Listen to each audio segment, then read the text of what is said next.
मुझे जब भी फ्री टाइम मिलता था, इवन मैं अपने ऑफिस में भी बुक लेके जाता था। मुझे जितना वहाँ पे फ्री टाइम मिला तो मैं वो बुक लेके पढ़ता था। काम जो करना है कर लिया, उसके बाद जितना फ्री टाइम मिला उस पर काम किया, और रात को आके मेहनत करता था। तो कई बार होता है मजबूरी में हमें वो जॉब करनी पड़ती है जो हम नहीं करना चाहते, जो हमारी ड्रीम नहीं है, लेकिन परिस्थितियों को ध्यान में रखते हुए, सर्कमस्टांसिस को ध्यान में रखते हुए हमें वो जॉब कंटिन्यू करनी चाहिए, लेकिन साइड बाय साइड अपने ड्रीम को भी पूरा करने के लिए एफर्ट्स करनी चाहिए। वो एक्स्ट्रा टाइम हमें निकालना पड़ेगा। तो जब आप दोनों को करोगे तो क्या होगा कि one day you will achieve your dream. तो उनके काफी डाउट रहते हैं भाई छोड़े ना छोड़े, इसलिए सही है सर, मतलब साथ साथ काम कीजिए, बट आपका जो ड्रीम हो उससे रिलेटेड समय निकालिए, उस पे वर्क कीजिए, तो आपको खुद को रास्ता दिख जाएगा भाई मेरे को किस तरफ जाना है। You will one day definitely you will achieve your dream.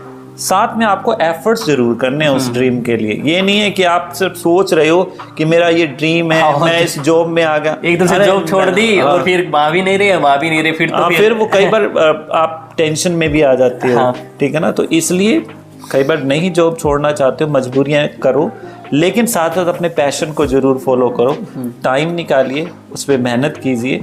तो काफ़ी ऐसे बच्चे हैं जो कोटा जाते हैं, दिल्ली जाते हैं तैयारी करने के लिए, बट उनका 1 या 2 अटेम्प्ट में एग्जाम नहीं होता है, तो उनको सेल्फ डाउट काफ़ी आते हैं, ना वो अपने पेरेंट्स को बता पाते हैं, तो वह या तो गलत आदतों में पड़ जाते हैं या फिर कमिट टू सुसाइड। उनके पास कोई ऑप्शन ही नहीं होता, वो शेयर ही नहीं कर पाते चीज़ों के लिए। उसके लिए क्या होना चाहिए कि जैसे बच्चे ने मेहनत की, बच्चा मेहनत कर रहा है, पेरेंट्स को पता होता है कि हमारा बच्चा कितने लेवल में एफर्ट्स कर रहा है। बिल्कुल। अगर बच्चा एफर्ट्स कर रहा है और उसका नहीं हो रहा, तो it's parents responsibility to spot them. उन्हें कहे कोई बात नहीं बेटा, नहीं हो रहा, no problem, we are with you, your work, your effort is to do hard work. आपने सिर्फ हार्ड वर्क करना है। तो फैमिली को जरूर सपोर्ट करना है। अब कई बार क्या होता है कि फैमिली जैसे पैसा तो इन्वेस्ट होता ही है, जैसे कोचिंग वगैरह में, तो क्या होता है फैमिली बहुत ज़्यादा एक्सपेक्ट करने लग जाती है। जब उनका नहीं होता तो वो क्रिटिसाइज करने लग जाते हैं। ठीक है, तो क्रिटिसाइज नहीं करना, सपोर्ट करना है, क्योंकि जब आप मोटिवेट करोगे तो डेफिनेटली रिजल्ट पॉजिटिव होगा। तो वो सुसाइड इसलिए करते हैं because there is a pressure of the parents, बिल्कुल sir, there the pressure of the society, there the pressure of the friends, कि मेरे फ्रेंड्स का होगा मेरा नहीं होगा। अब पेरेंट्स भी उनको थोड़ा सा क्या करते हैं, प्रेशराइज करते हैं, भाई तेरे दोस्त का होगा, वो भी गया था साथ में, उसका होगा, तेरा क्यों नहीं हुआ, तू क्या करता रहा। बिल्कुल। तो इसमें जो सबसे इम्पोर्टेंट रोल जो है ना, वो पेरेंट्स का है।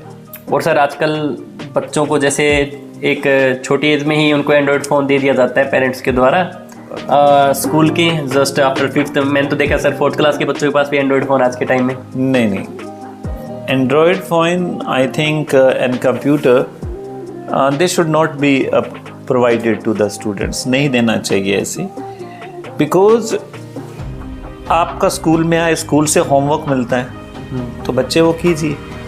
बच्चों को आजकल यही एक जो बैड ट्रेडिशन चल चुकी है, what is that parents themselves they use mobile so much, yes, they don't have time for their children। आप किसी चीज़ को तभी मना कर सकते हो जब आप वो चीज़ नहीं करते। सबसे पहले उन्हें खुद पे कंट्रोल करना है, बच्चे से बात करनी है, बच्चे के लिए एक टाइम फिक्स कीजिए बाहर की एक्टिविटी के लिए, आउटडोर एक्टिविटीज़ के लिए। पेरेंट्स के पास टाइम ही नहीं है, they don't have time to spend with their children. बैठ के बात नहीं करते, बैठ के उसको कोई खेलने का टाइम नहीं है, तो इसलिए वो मोबाइल दे देते हैं। That is a bad thing, ऐसा नहीं होना चाहिए। बिल्कुल। और सर जैसे आप इंग्लिश टीच करते हो, तो कुछ टिप्स है सर, जैसे मेरे खुद के लिए बता दीजिए सर, जैसे इंग्लिश को कैसे फ्रिक्वेंटली बोले, क्योंकि जैसे दिमाग में हम बना तो लेते, कुछ ना कुछ सोच लेते भी मेरे को इंग्लिश में बोलना है, जब बोलने लग जाते हैं तो वो कुछ वर्ड्स ही नहीं आते हैं मदर टंग पे, जो परफेक्ट वर्ड होते हैं उसकी जगह आप इररेलेवेंट वर्ड यूज करते हैं।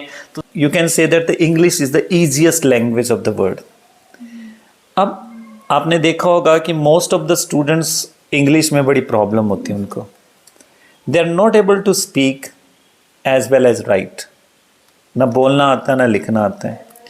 as far as pronunciation is correct concerned, as far as pronunciation is concerned, it is really very poor। pronunciation भी बहुत खराब है। अब इसके लिए मैं बच्चों को जिम्मेवार नहीं मानता, इसके लिए टीचर्स रिस्पॉन्सिबल हैं जो इस सब्जेक्ट को पढ़ाते हैं। क्यों? क्योंकि इंग्लिश को एक ट्रेडिशनल मेथड से पढ़ाया जाता है। इंग्लिश को कैसे पढ़ाया जाता है? ट्रांसलेशन मेथड से। इंग्लिश में जो टेंसेस हैं वो एक ट्रांसलेशन मेथड से ता है, ते है, ती है, इस तरीके से पढ़ाए जाते हैं। This is not the correct method. English को सिचुएशनल पढ़ाना पड़ता है।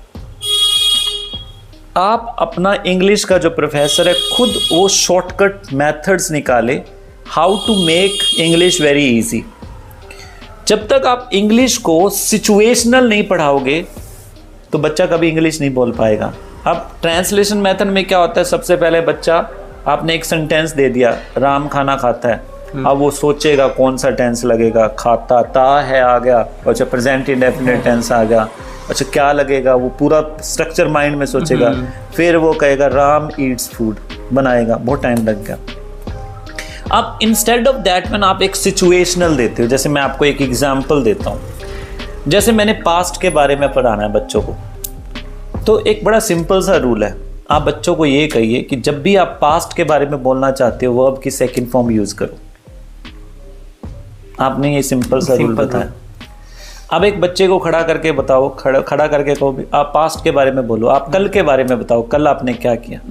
तो बच्चा शुरू होगा, I woke up at 5 AM, then I took breakfast, then I left for my college, I reached college, I enjoyed very much।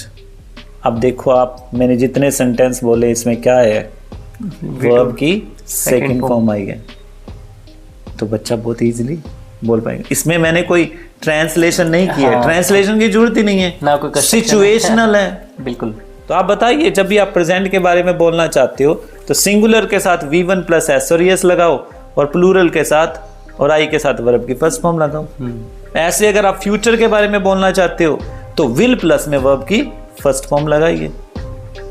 तो सिचुएशनल पढ़ाना पड़ेगा, जहां बच्चे को हिंदी में ना सोचना पड़े। बिल्कुल सर। तो उससे क्या होता है, इंग्लिश बहुत ईजी आ जाती है, बच्चा बोलने भी लग जाता है इंग्लिश, अपनी खुद की इंग्लिश लिखने भी लग जाता है। बच्चों को इंग्लिश इसलिए मुश्किल लगती है ना, क्योंकि उन्हें क्रैम करना पड़ता है, रट्टा मारना पड़ता है हर क्वेश्चन का। तो ऐसे अगर पढ़ाएंगे तो बड़ी इजी तरीके से बच्चे सीख पाएंगे इंग्लिश को। जैसे सर कई बार मैंने देखा है, ये तो जनरल टॉक है सर, जैसे कई बार मैंने देखा है यूट्यूब पे, मैं भी इंग्लिश सीखने के लिए मैंने जैसे स्टार्ट किया था नोटबुक पे 5-5 वर्ड डेली के डिक्शनरी से लिखना, तो वो मैंने कम से कम 1.5 महीने के आसपास किया। फिर मैंने सोचा भाई पीछे वाले सारे वर्ड्स तो मैं भूल ही गया, मैं उनकी इंस्टेंट रिवीजन भी लेता था विद इन अ वीक, मतलब संडे को जैसे सभी की रिवीजन लेना, बट वो इतना वर्क मेरे को लगा नहीं एफिशिएंट था। एक्चुअली ये जो मेथड्स बताते हैं यूट्यूब वाले कि आप अपनी वोकैबुलरी कैसे बढ़ा सकते हो, आप 5 वर्ड्स डेली यूज करो और करो, this is not an effective method. Actually you can't enhance your vocabulary unless and until you practice those words or you use those words in your daily life. आपने 5 words आपने target बनाया होगा, 5 words याद करने, लेकिन उन 5 words को आप उस दिन कम से कम 10-15 बार यूज कीजिए, डिफरेंट सिचुएशन में, डिफरेंट सेंटेंसेस में। A word becomes a part and parcel of our life when it is used in our real life. Yes sir.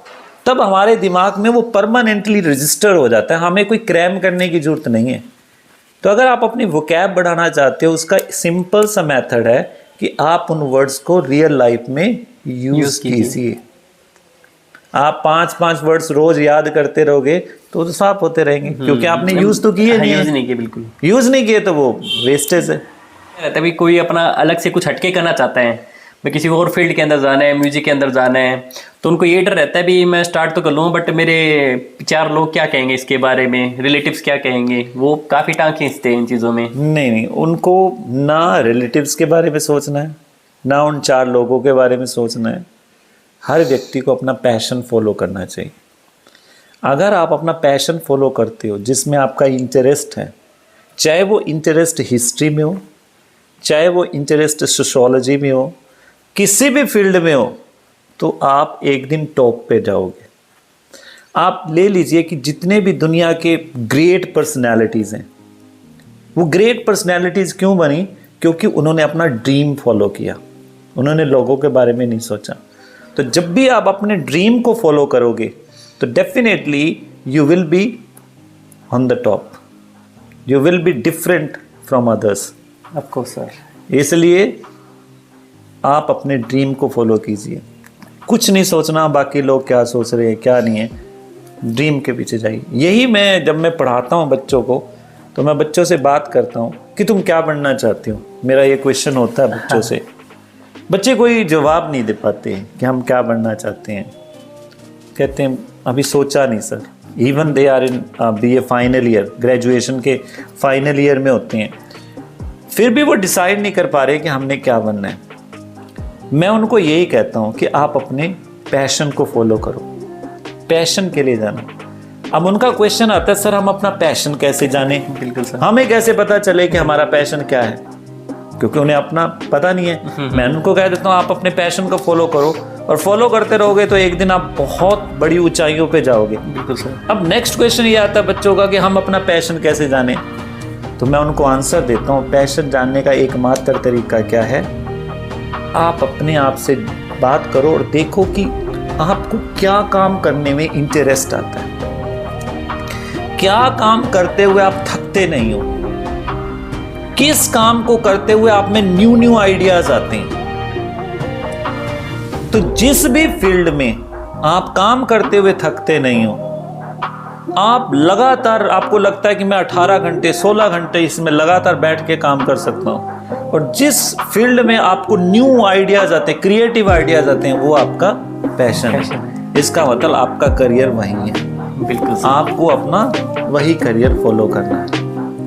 ऐसे हम जान सकते हैं कि हमारा पैशन क्या है, मेरा फील्ड ऑफ इंटरेस्ट क्या रहेगा, मेरा करियर कहाँ है, मैं जिंदगी में किस फील्ड में आगे निकल सकता हूँ। तो ये मैं उनको आंसर देता हूँ बच्चों को कि आप अपना पैशन ऐसे जान सकते हैं। बिल्कुल सर। और सर जो जैसे अभी आप देख रहे हो सर, कॉलेज के अंदर बच्चे जाते हैं ग्रेजुएशन करने के लिए, तो 3 साल तक वो अपना इतना ज़्यादा, मतलब वही ऐसी स्टेज होती है जिसमें बच्चा अपना करियर बना सकता है और बिगाड़ सकता है। तो कॉलेज के अंदर मैक्सिमम आप जैसे आसपास जितने भी कॉलेज है उसमें देखते हैं कि भीड़ जाती है कॉलेज के अंदर, उनको कुछ पता नहीं है उनका क्या गोल है, क्या फोकस है, इधर एंजॉय पार्टी, बाइक पे घूमना, ये सब। तो आपके अकॉर्डिंग सर बच्चों को उस टाइम को कैसे यूटिलाइज करना चाहिए? कॉलेज टाइम में क्या एक्स्ट्रा कर सकते हैं वो?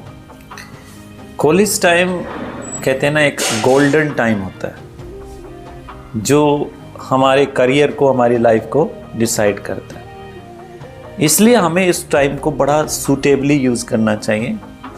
बच्चे एक्चुअली, आजकल के बच्चे जो है वो अवेयर नहीं है, वो अपना time, most of the students they waste their time है ना in gossiping, in operating mobile, क्योंकि कॉलेज में मोबाइल अलाउ होता है, मोबाइल लेके आते हैं, मोबाइल फ़ोन उसमें लगे रहते हैं, they bunk the class and that one.